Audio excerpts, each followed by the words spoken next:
लाहौर जो बाहर के मौसम में ऐसा दिखता है।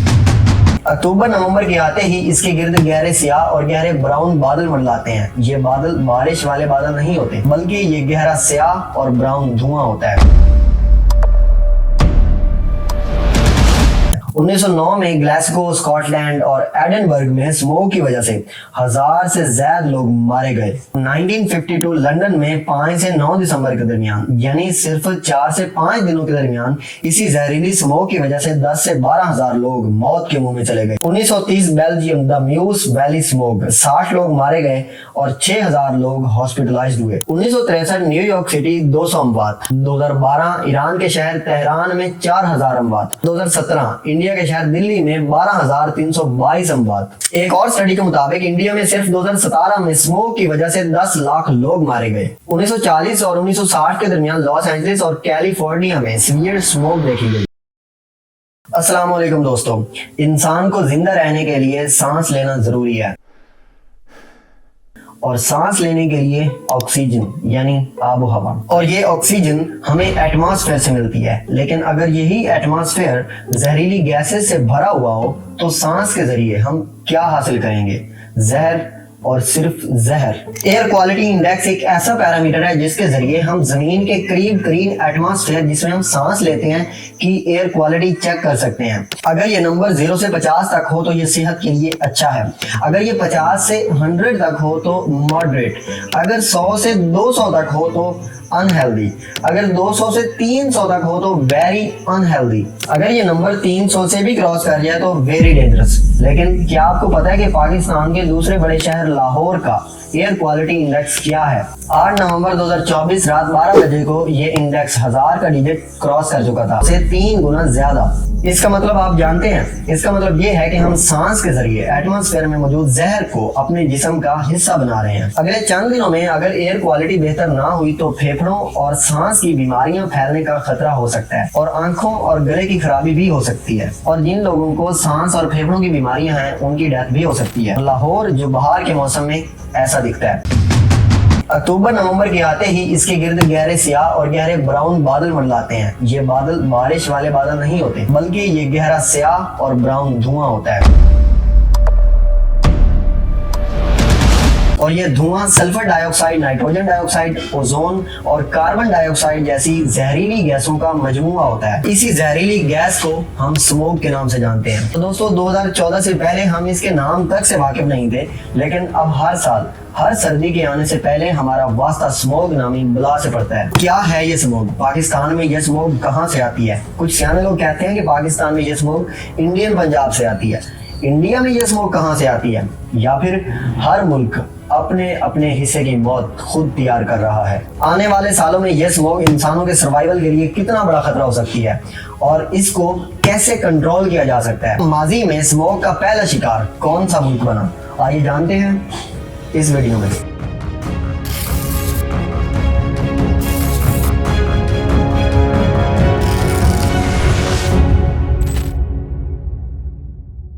स्मोक दरअसल दोस्तों स्मोक और फॉग से मिलकर बना है। स्मोक के पहले 2 लेटर्स SM और फॉग के आखिरी 2 लेटर्स OG, यानी SM और OG।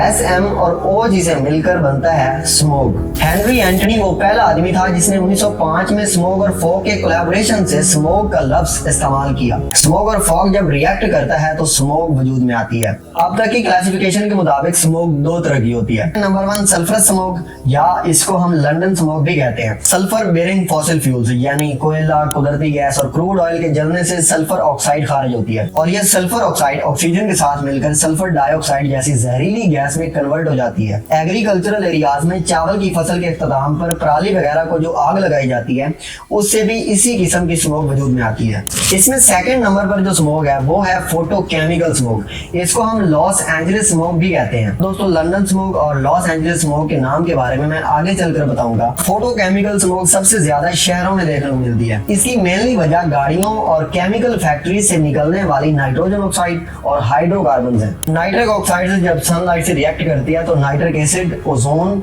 और फोटोकेमिकल स्मोक बन जाती है। अगर स्मोक के पार्टिकुलेट मैटर की बात की जाए तो इसमें दो तरह के पार्टिकुलेट्स होते हैं। पहला PM2.5 पार्टिकुलेट्स और दूसरा PM10 पार्टिकुलेट्स। PM2.5 के ज़रात इतने छोटे होते हैं कि ये सांस के जरिए आपकी ब्लड स्ट्रीम में एंटर हो जाते हैं और ये कार्डियोवैस्कुलर डिजीजेस का सबब बनते हैं। ये पार्टिकुलेट्स अस्थमा, प्रीमेच्योर डेथ, दिल और फेफड़ों की बीमारियां पैदा करते हैं। लॉन्ग टर्म असरात में हार्ट अटैक भी आ सकता है। एयर क्वालिटी इंडेक्स अगर अगले चंद दिनों में कंट्रोल नहीं होता तो इसके खतरनाक रिजल्ट्स आएंगे। ऐसा तारीख में कई बार हो चुका है। 1909 में ग्लासगो, स्कॉटलैंड और एडनबर्ग में स्मोक की वजह से 1000 से ज्यादा लोग मारे गए। 1952 लंदन में 5 से 9 दिसंबर के दरमियान यानी सिर्फ 4 से 5 दिनों के दरमियान इसी जहरीली स्मोक की वजह से 10 से 12,000 लोग मौत के मुंह में चले गए। 1,50,000 लोग हॉस्पिटलाइज्ड हुए और इस सारे इवेंट के बाद 1 अरब पाउंड का नुकसान हुआ, यानी आज के 30 अरब पाउंड बनते हैं। इसलिए इसको लंदन स्मोक के नाम से याद किया जाता है। 1930 बेल्जियम द म्यूस वैली स्मोक 60 लोग मारे गए और 6,000 लोग हॉस्पिटलाइज्ड हुए। 1963 न्यूयॉर्क सिटी 200 अमवात। 2012 ईरान के शहर तेहरान में 4,000 अमवात। 2017 इंडिया के शहर दिल्ली में 12,322 अमवात। एक और स्टडी के मुताबिक इंडिया में सिर्फ 2017 में स्मोक की वजह से 10 लाख लोग मारे गए। 1940 और 1960 के दरमियान लॉस एंजलिस और कैलिफोर्निया में सीवियर स्मोक देखी गई, जिसमें 1500 से 3000 लोग सालाना मौत के मुंह में जाते रहे। 10,000 से 20,000 लोग सालाना हॉस्पिटलाइज्ड होते थे। कैलिफोर्निया और लॉस एंजलिस की इस स्मोक के पीछे ऑयल रिफाइनरीज और गाड़ियों से निकलने वाला धुआं था। लॉस एंजलिस की मुनासबत से इस स्मोक को लॉस एंजलिस स्मोक का नाम दिया गया और ये सारी डेथ कैजुअलिटीज जंग के नतीजे में नहीं हुई थी, बल्कि एक बेजरर दिखने वाले धुएं से हुई थी। हमें से अक्सर लोग ये कहते हुए दिखाई देते हैं कि धुआं ही तो है, कुछ दिन रहेगा, खत्म हो जाएगा और मेरे एक के एहतियात करने से क्या हो जाएगा। अगर हर किसान यही सोचेगा कि मेरे एक के पराली जलाने से क्या हो जाएगा, कितनी आलूदगी ज्यादा हो जाएगी। अक्सर लोगों का ख्याल था कि ये स्मोक का मसला सिर्फ शहरों का मसला है, लेकिन अब पिछले 2 सालों से देहाती इलाकों में भी स्मोक में इजाफा होता जा रहा है। हमारा ये इज्तिमाई अलमिया है कि हम तब तक आंखें बंद रखते हैं जब तक पानी सर से ना गुजर जाए। जिम्मेदारी एक दूसरे पर डालते रहते हैं। अगर किसान से पूछो तो वो कहेगा कि ये स्मोक तो गाड़ियों से बनती है। अगर आप गाड़ी वाले से बात करेंगे तो गाड़ी वाला कहेगा कि एक गाड़ी से कितना धुआं निकल सकता है। केमिकल फैक्ट्रीज वालों से बात की जाए तो वो भी किसी और के ऊपर इल्जाम लगाते हैं। जब कोई भी इनफरादी तौर पर जिम्मेदारी कबूल नहीं करता तो मुश्तरका तौर पर जिम्मेदारी हुकूमत पर डाल दी जाती है कि ये तो हुकूमत का मसला है, हुकूमत भट्टों को बंद करवाए और किसानों में इसकी अवेयरनेस पैदा की जाए। हुकूमती इदारों का तो दोस्तों आपको पता ही है, ऐसा कोई भी इवेंट उनकी जेबें गर्म रखने का एक सुनहरी मौका होता है। दोस्तों ये स्मोक के डिजास्टर जो मैंने अभी आपको बताए, इनमें मरने वाले लोग भी यही कहते थे कि ये आम सही तो धुआं है, ये हमारी जान थोड़ी लेगा, लेकिन इनमें से कोई भी जिंदा नहीं बचा। आंखें बंद होने से पहले अपनी आंखें खोलिए। ये जमीन, ये प्लेनेट अर्थ खुदा ने हमें हमारे रहने के लिए गिफ्ट किया है। इसकी हिफाजत करना, इसके एनवायरनमेंट की हिफाजत करना अब हमारी जिम्मेदारी है। कुदरत ने करोड़ों साल लगाकर इस प्लेनेट अर्थ को हमारे लिए तैयार किया। हमारी जरूरत की चीजें, पानी, हवा, खुराक, ये भी हमें इसी प्लेनेट पर अता किया। हमने क्या किया? इस प्लेनेट को चंद दहाइयों में बर्बाद कर दिया। इस तबाही को अभी भी रोका जा सकता है अगर हम में से हर एक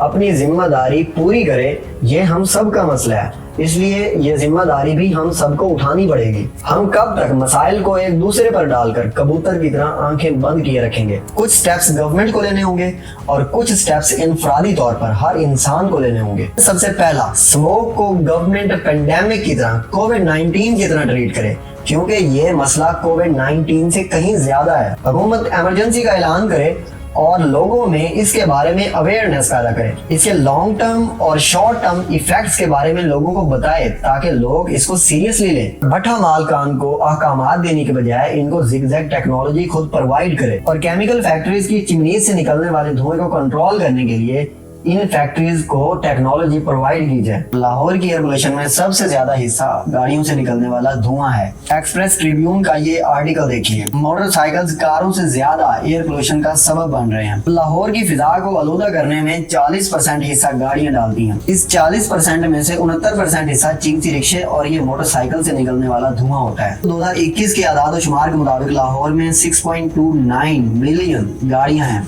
यानी कि 63 लाख। इनमें से 48 22 लाख सिर्फ मोटरसाइकिल्स और चिंची रिक्शा हैं। कैन यू इमेजिन कि इतनी ज्यादा गाड़ियां हमारी फिजा को कितना ज्यादा आलूदा करती होंगी। हुकूमत को चाहिए कि पब्लिक ट्रांसपोर्ट को प्रमोट करे, मतलब कि जैसे मेट्रो और स्पीडो जैसे प्रोजेक्ट और ज्यादा बनाए। इससे चिंची रिक्शे और मोटरसाइकिल्स यानी छोटी गाड़ियों की जरूरत कम हो जाएगी। हुकूमत को अर्बनाइजेशन को रोकना होगा। लाहौर के चारों तरफ बेहंगम और अनप्लान्ड सोसाइटीज को रोकना होगा। इससे दोस्तों जंगलात में कमी आ रही है और प्लांट्स दोस्तों आपको पता ही है हमारी जिंदगी के लिए कितना जरूरी है। नेचर को तबाह करके कंक्रीट के शहर आबाद कर देना कहाँ की अकलमंदी है। सारी दुनिया ने इसका अंजाम देख लिया।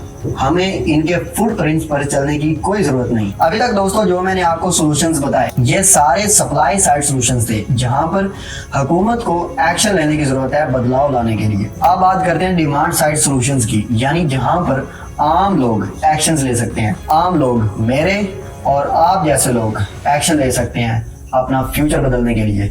इसमें सबसे पहला ये कि अगर आपके लिए पॉसिबल है तो पब्लिक ट्रांसपोर्ट ज्यादा से ज्यादा इस्तेमाल करें, अपनी गाड़ियों का इस्तेमाल कम करें। अब दोस्तों छोटी गाड़ियों में 3 से 4 लोग जा सकते हैं और बहुत बड़ी गाड़ी में 40 से 50 लोग जा सकते हैं। जैसे कि मेट्रो में इसकी कैपेसिटी और भी ज्यादा होती है। छोटी बड़ी गाड़ियों से निकलने वाले धुएं की मिकदार तकरीबन बराबर होती है। दूसरा, साइकिल का इस्तेमाल तो बहुत मुश्किल है लेकिन इलेक्ट्रिक बाइक्स का इस्तेमाल करना शुरू कीजिए। अगर दोस्तों आपको कहीं करीब ही जाना है, 3 से 4 किलोमीटर का सफर है, शॉपिंग करनी है या ग्रोसरी खरीदनी है, तो कोशिश करें कि आप पैदल ही चले जाएं। इससे आपको 2 फायदे होंगे। पहला कि आपकी सेहत के लिए अच्छा होगा और दूसरा आप उस गंदे धुएं से, उस जहरीले धुएं से बच जाएंगे। आखिरी और फाइनली हल इसका यही है कि लोगों को इसके बारे में बताया जाए। इलेक्ट्रॉनिक मीडिया पर और सोशल मीडिया पर इसके बारे में आवाज उठाई जाए। आम लोगों को इस मसले के बारे में अवेयर किया जाए और ये अवेयरनेस का काम आप भी कर सकते हैं। ये वीडियो अपने दोस्तों से शेयर करके और अपने फैमिली मेंबर्स के साथ शेयर करके, ताकि लोगों को इसके बारे में बताया जाए, उनको अवेयर किया जाए। इससे क्या होगा, इससे हुकूमत पर जो है वो प्रेशर बढ़ेगा और हुकूमत एक्शन लेगी इन इश्यूज को कंट्रोल करने के लिए, इन इश्यूज को हल करने के लिए। एक सवाल दोस्तों आपके माइंड में आया होगा कि ये स्मोक गर्मियों में क्यों नहीं आती। इसकी वजह दोस्तों टेम्परेचर इन्वर्जन और हवा का तेज बहाव होता है। अब दोस्तों टेम्परेचर इन्वर्जन का मतलब ये होता है कि टेम्परेचर का अचानक से तब्दील हो जाना। तो दोस्तों जैसे ही गर्मियां खत्म होती हैं तो जमीन के करीब तरीन एटमॉस्फेयर का टेम्परेचर कम हो जाता है और उससे ऊपर वाली सतह का टेम्परेचर ज्यादा हो जाता है। कम टेम्परेचर होने की वजह से जो आलूदा पार्टिकल्स होते हैं वो ठंडी हवा में ट्रैप होकर रह जाते हैं, वो ऊपर नहीं जा पाते। इसकी दूसरी बड़ी वजह यह है कि सर्दियों में हवा की रफ्तार बहुत कम होती है। इससे दोस्तों पॉल्यूटेंट पार्टिकल्स जो हैं वो डिस्पर्स नहीं होते। ये आलूदा पार्टिकल्स कम टेम्परेचर वाली सतह पर ही रहते हैं।